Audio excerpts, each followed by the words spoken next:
Hello everybody, I'm Chad Schneider and this is Matt Thomas with the Altitude Group at RE/MAX Northwest. In this month's market update, we're talking dog days of summer and market retraction.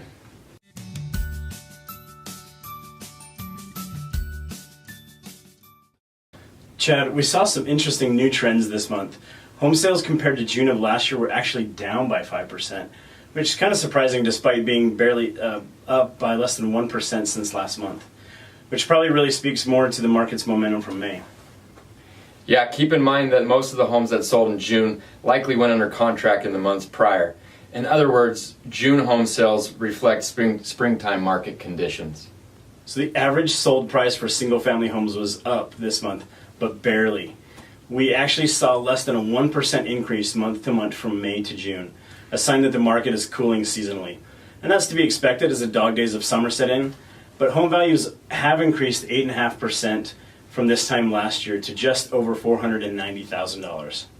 As predicted, the amount of time it took for homes to sell in June did increase from May by 3 days to an average of 31 days on market.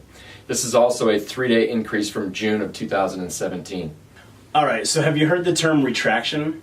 Retraction is a term we use for a time period where demand starts to wane in a market where the inventory has been higher previously.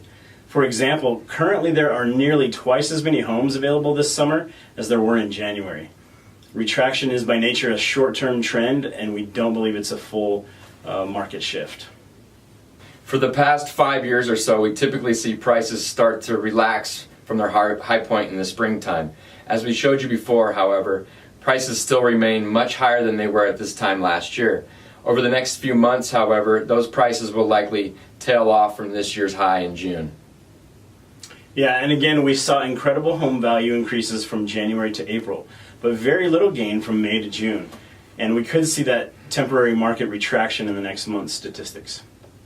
As always, we know everyone's situation is unique, so please give us a call to discuss how the real estate market impacts you. We'd love to hear from you.